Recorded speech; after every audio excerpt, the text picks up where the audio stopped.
உலக மக்கள் அனைவருக்கும் வணக்கம். ஒரு சாதாரண மனுஷன் எப்படி ஜீரோ ஆகுறான், எப்படி ஹீரோ ஆகுறான், ரெண்டு வித்தியாசம் இருக்கு. அந்த வித்தியாசத்தை இப்ப நம்ம என்னன்னு பார்க்கலாம். ஒரு ஆபீஸ்க்கு புதுசா ஒரு மேனேஜர் வராரு. அவர் தன்னோட அசிஸ்டன்ட் கிட்ட கேட்கிறாரு, நம்ம ஆபீஸ்ல சுமாரா எத்தனை பேர் வேலை பார்க்குறாங்க அப்படின்னு கேட்கிறாரு. அதுக்கு அவர் அசிஸ்டன்ட் பதில் சொல்றாரு, நம்ம ஆபீஸ்ல எல்லாருமே சுமாரா தான் சார் வேலை செய்யறாங்க.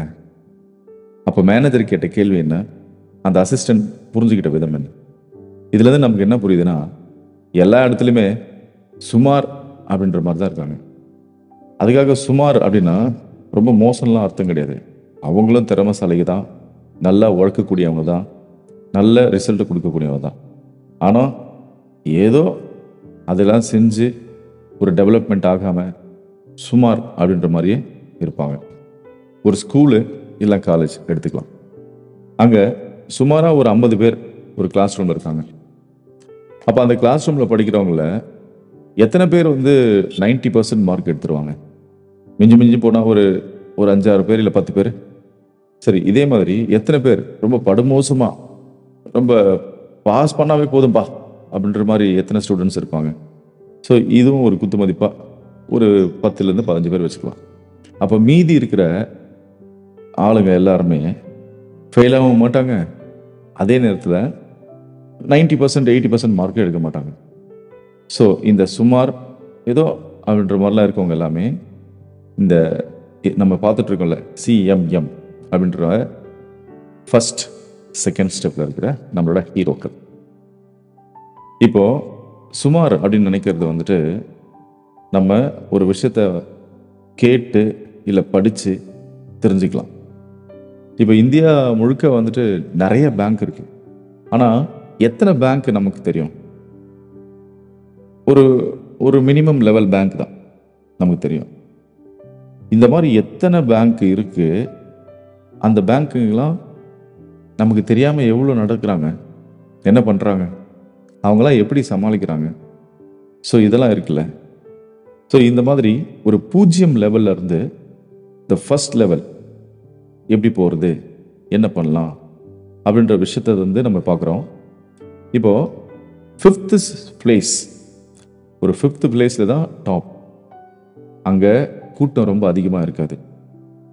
சரி, அதை தாண்டி ஒரு 4வது 3வது அப்படின்னு பார்த்தீங்கன்னா முன்னாடி விட ரொம்ப அதிகமாக கூட்ட நெரிசல்லாம் கிடையாது, ஓகே. ஆனால் 2வது முதல் பட்டில் பார்த்தீங்கன்னா ஸ்டெப்ஸ் ஏகப்பட்ட கூட்டம் இருக்கும். அதாவது சிஎம்எம்ல இருந்து 0 லெவல்ல இருந்து 5 லெவல் வரைக்கும் நான் சொன்னேன் இல்லையா? ஸோ இதில் நம்ம பார்க்க போகிற விஷயம் என்ன அப்படின்னா, இந்த கீழே இருக்கிற 0, 1 அங்கிருந்து அடுத்த ஸ்டெப்புக்கு போகிறதுக்கு நிறைய பேர் நம்ம ட்ரை பண்ணுறதே கிடையாது. ஒரு சாட்டிஸ்ஃபேக்ஷனான ஓகே இது இருக்கலாம், இங்கேயோ ஓகே இது செட் ஆகிடுச்சு, நம்ம இப்படியே எழுந்துடலாம் அப்படின்னு சொல்லிட்டு இருக்கிறது. ஸோ முதல்ல ஒரு கீழ்நிலையில இருந்து, அதாவது 0 லெவல்ல இருந்து ஒரு ஃபர்ஸ்ட் 2, 3, 4, 5 அந்த லெவலுக்கு போகிறதுக்கு தன்னோட விஷயங்களில் நம்ம கவனம் செலுத்தணும். இதை விட ஒரு சிறப்பாக செய்ய முடியுமா, இதில் என்னென்ன பிரச்சனைகள் இருக்குது, நாம் இதே இடத்துல உட்காந்துருந்தா எப்படி, நம்ம அடுத்தது கட்டத்துக்கு போகணுமே அப்படின்னு நம்ம நினைக்கணும். இப்போது ஒரு மழை பெய்யுது, வீட்டு கூரை வீடுன்னு வச்சுக்கலாம். ஏன்னா இப்போ தான் நிறைய பில்டிங் வந்துச்சே, பில்டிங்லேயும் ஒழுகுது. அந்த கூரை வீட்டில் மழை பெஞ்ச உடனே தண்ணி ஒழுகுது. அப்போது அந்த வீட்டோட அம்மா என்ன பண்ணுறாங்க, எங்கே தண்ணி ஒழுகுதோ அந்த இடத்துல போய் ஒரு பாத்திரத்தை வச்சு விட்டுறாங்க. தண்ணி அதில் ஒழுவி திரும்ப வெளியில் விற்றுறாங்க. இதை பார்த்துட்டே இருந்த அந்த வீட்டுக்கு ஒரு கெஸ்ட் கேட்குறாரு, மழை பெய்யுதே, இதை சரியாக பார்த்துக்கூடாதா, அது கொஞ்சம் சரி பண்ண வேண்டியதானே அப்படின்னு கேட்குறாரு. இப்போ தான் மழை பெய்யுதே, எப்படி பண்ணுறது? சரி இப்போ செய்ய வேணாம், நாளைக்கு மழை பெய்யா போது செய்யுங்களேன். மழை பெய்யாத போது எப்படி தண்ணி ஒழுகும், அப்புறம் எதுக்கு சரி பண்ணோம் அப்படின்னு கேட்குறாங்க. இதில் என்ன இருக்குது இதில்?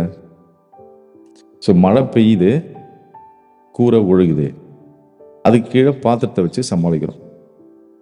இந்த பிரச்சனை அப்போ டெம்பரவரியாக முடிஞ்சிடும். ஆனால் பெர்மனண்ட்டான சொல்யூஷன் அங்கே கிடைக்கல.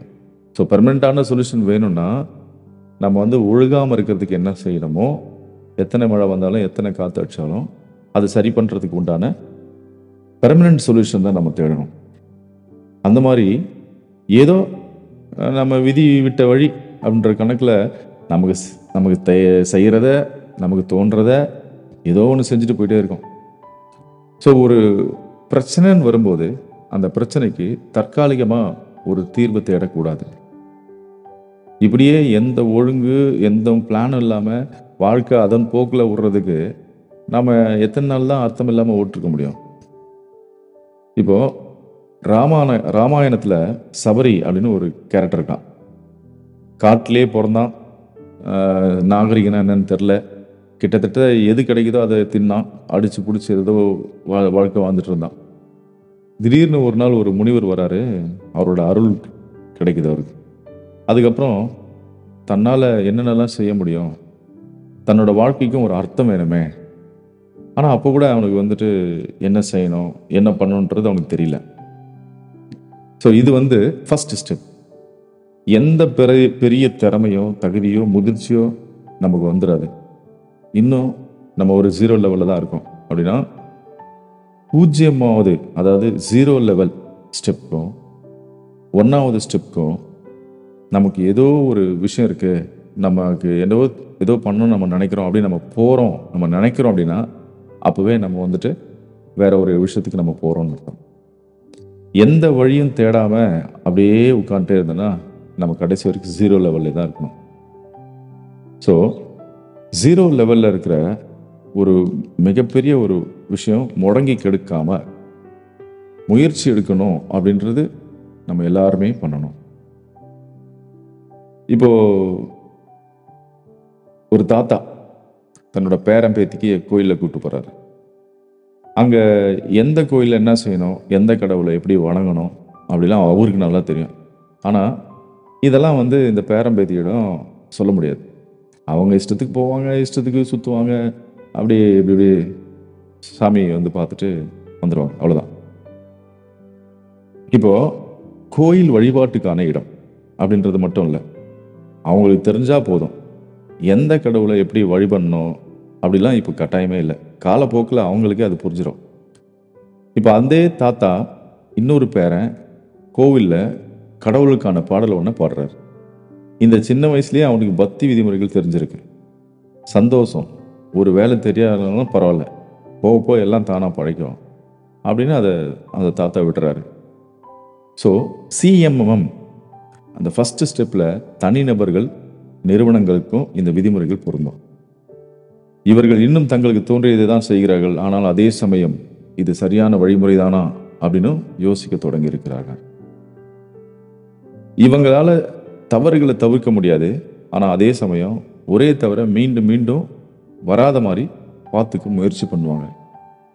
பிரச்சனைகளை உடனுக்குடன் தீர்ப்பதன் முக்கியத்துவம் இவங்களுக்கு புரிய தொடங்கியிருக்கும். அதுக்காக கஷ்டப்பட்டு உழைப்பாங்க. கடைசியாக இந்த நிலையில் இருக்கிற ஒரு தனி நபராக இருக்கட்டும், ஒரு கம்பெனியாக இருக்கட்டும், பெரும்பாலும் மிகப்பெரிய ஒரு விஷயத்தில் நோக்கி அவங்க போயிட்டு இருப்பாங்க.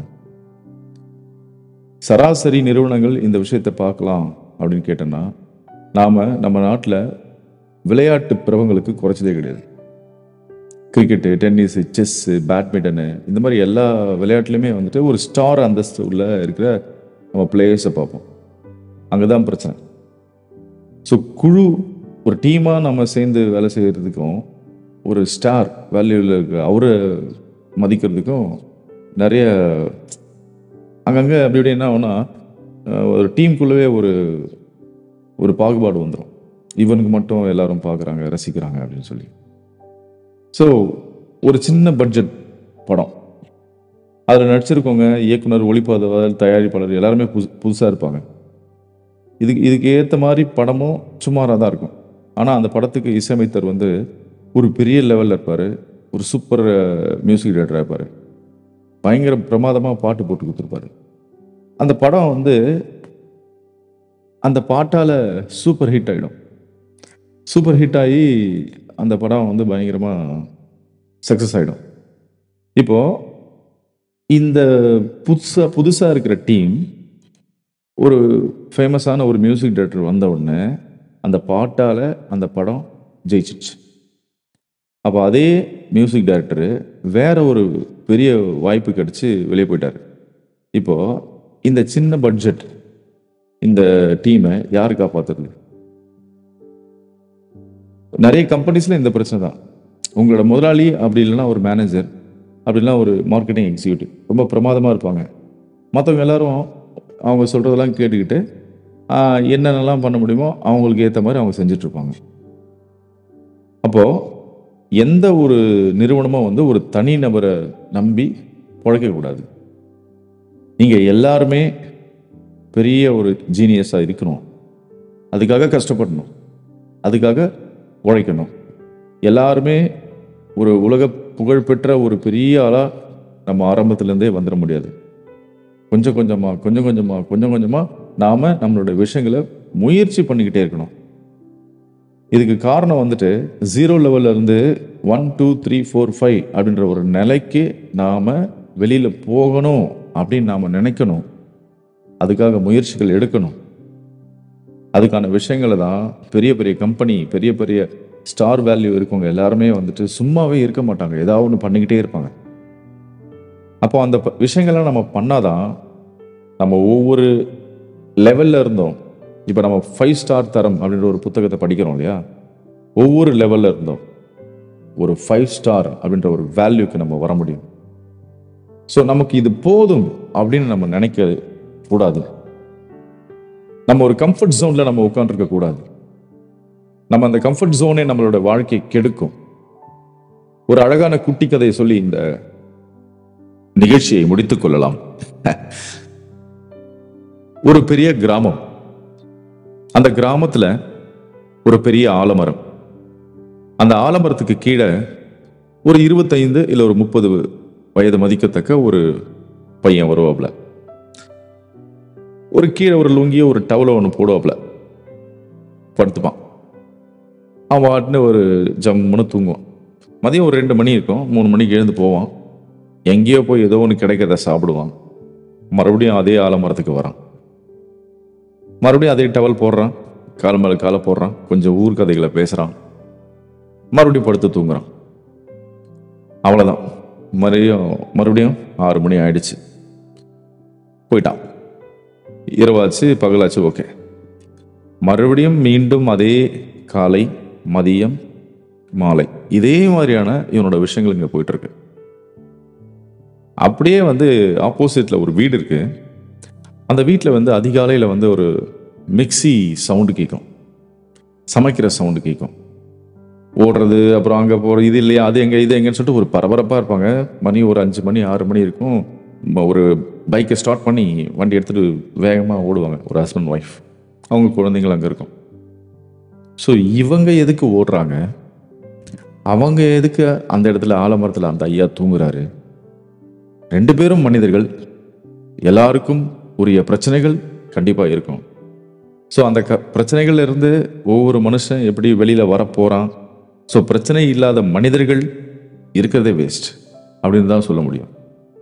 ஸோ பிரச்சனைகள் 4 மணிக்கு எழுந்து 5 மணிக்கு எழுந்து ஒருத்தன் வண்டி எடுத்துகிட்டு ஓடி தன்னோட வேலையை பார்க்கணும், குடும்பத்தை காப்பாற்றணும்னு ஒருத்தன் ஓடுறதும், எந்த பிரச்சனையும் இல்லாமல் அழகாக ஒரு ஆலமரத்துக்கு கீழே ஒருத்தன் பார்த்து தூங்குறதும், 2 பேருமே 0 ஹீரோ லெவல் தான். இப்போ இங்கே யார் ஹீரோ யார் 0 அப்படின்றது உங்களுக்கு புரிஞ்சிருக்கும். நம்மளை பிரச்சனைகள் துரத்தணும், அந்த பிரச்சனைகள்லேருந்து நம்ம எதிர்த்து நின்று போரிடணும், சண்டை போடணும், வாழ்க்கை கூட சண்டை போடணும். நமக்கு ஏதாவது கொடுங்க நம்ம கேட்கணும். எனக்கு இது போதும் அப்படின்னு நினைக்கக்கூடிய ஒரு விஷயம் என்னன்னா, உணவு தவிர வேற எதுவுமே சொல்ல மாட்டாங்க. ஆனால் உன்னுடைய முயற்சிகள், உன்னோட பயிற்சிகள், நீ ஒரு இடத்துல உட்காரக்கூடாது, உன்னை ஓட வச்சுக்கிட்டே இருக்கணும். அப்போதான் நீ ஹீரோவாகுவ. இல்லைனா பெரிய கிராமம், பெரிய ஆலமரம், ஒரு துண்டு, நிம்மதி பெரும் மூச்சு, தூக்கம், அவ்வளோதான். இப்போ நம்ம ஹீரோவா 0வா முடிவு பண்ண.